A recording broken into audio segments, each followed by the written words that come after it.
When we set out to do this, I think one of the main goals that we wanted to bring out is that people can actually discuss a lot of these things that we think can only be done by budget experts and economists.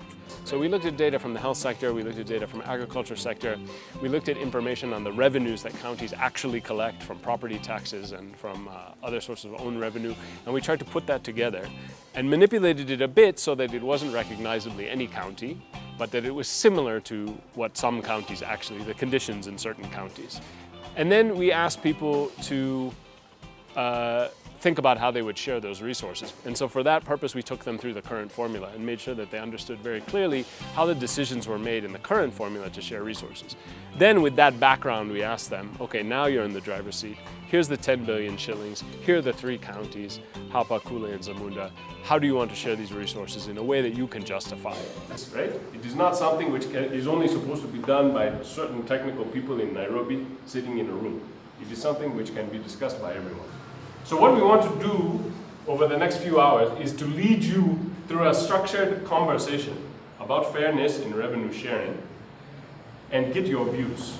Kitu ambacho nataka tuzungumzie ni je, ni sawa kupatia kila mtu katika jamii hela zinazotoshana? Is it always fair to give everyone an equal amount of money? If we start saying that the money will be given just lump sum and equally across, I think it's totally unfair. Then take the example of the family. You have the father, the mother, and children. So the father drives a Prado, and the mother drives a Ritz, and his children go to school with a school bus, so they only need lunch. So you use money for the father to maintain the Prado, the mother to maintain the Ritz, and the children for lunch. So you give based on that, that available. And so for that purpose, we took them through the current formula and made sure that they understood very clearly how the decisions were made in the current formula to share resources. First, we're going to take you through a little, some discussion. We're going to show you a short film, just 5 minutes animation.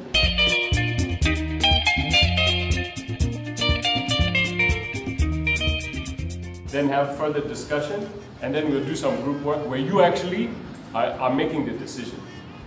We are putting you in the driver's seat and saying, now you tell us, how will you do it? Okay? That is what we are going to do.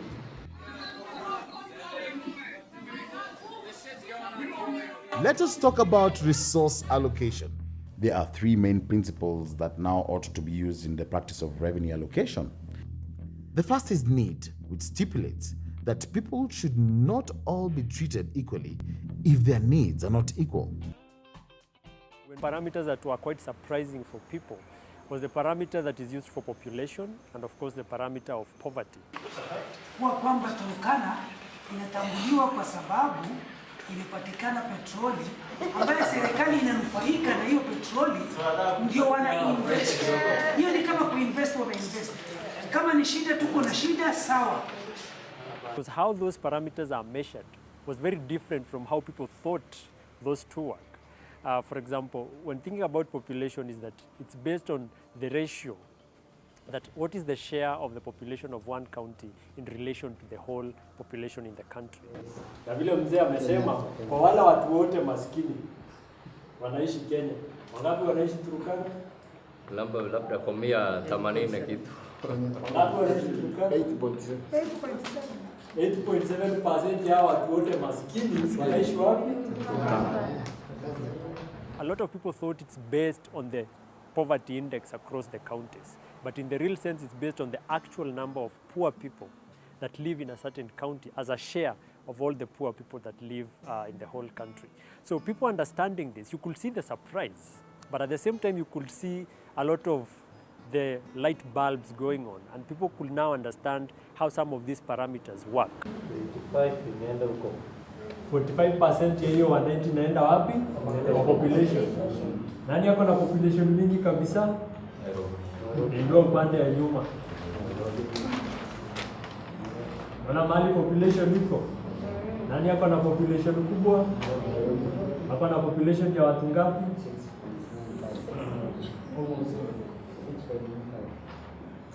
Hapo ndani imeandikwa nini? 8.1%. Hiyo 8.1% unafikiria inamaanisha nini? Population ya Kenya. 8.1% yake iko Nairobi. Hiyo ni kweli. 8.1% ya wale watu wote wanaishi Kenya wanaishi wapi? Nairobi. Ndio maana Nairobi ndio inapata pesa kubwa kabisa kwa ile 45%. Hiyo tumesikizana.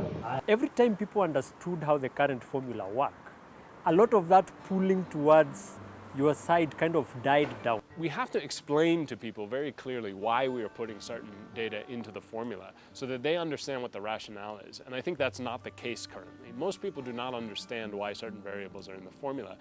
That severely undermines the legitimacy of the formula because people will not find something legitimate that they don't understand. And their interpretation may be very different.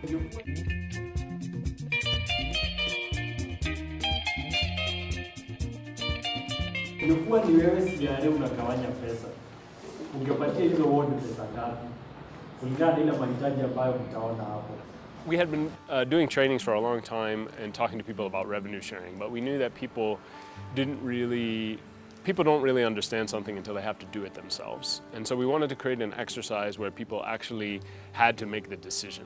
If you're given this money, what do you do with it? How will you distribute it in a way that you can justify to yourself and to a group of people that you're working with? The paved roads in Zamunda is 1 kilometer. Yet in Kule, that has the highest population, is 15 kilometers. This is almost half of the population who are taken to hospital due to malaria. Almost the entire population are sick. It's an epidemic. So population in itself cannot help. It is the need of that population. Okay, maybe because we've been given this to guide, we shall stick to it. But see, accounting has more needs than health, but we are making health absolute. The approach was quite different in terms of how people interpreted the data and how eventually they actually went about sharing the revenue. In many places, for the first time, people understood the current formula, which we've been operating for the last couple of years, but nobody had ever bothered to explain to them how it works that way, why certain variables were included. The conversation is always about what am I going to get from this? How much is my sector going to get? How much is my ward going to get? How much is my village going to get? And even when we go to real scenarios, when the CRA formula comes out, is that people will want to know what kind of formula will give more resources to my county. And so our decision to use this was really to drive the discussion away from what I just want for myself to think more about what do I want the scenario to look like in a very fair platform and sharing revenue. So if we had not brought in Zamunda, Hapa and Kule, which are counties and wards that don't exist in the country, I think we'll have had a very explosive discussion, which is good, but then it will not have really picked out what we are trying to bring into this discussion, that there are principles we have to try and stick to when we are thinking about how to be fair to everyone. Because the whole concept of devolution was to move away from what I can call sharing of revenue based on, patronage of sorts, but to think more about what is fair for every region across the country and how do we ensure that everyone at least is treated well when it comes to sharing of revenue. So it was a deliberate move, but we think it drove the discussion in the kind of direction we would have wanted it to go. And we also need to have a conversation about what's good for the country. It's very possible to have this kind of discussion, even at the national level, and also even when we're discussing the budgets at the county level on what to share between the different wards. It's very possible to have this same kind of discussion, but we need to make sure that people have the information and we explain the decision as to why we are using or giving them certain information to discuss. So it's very possible to do.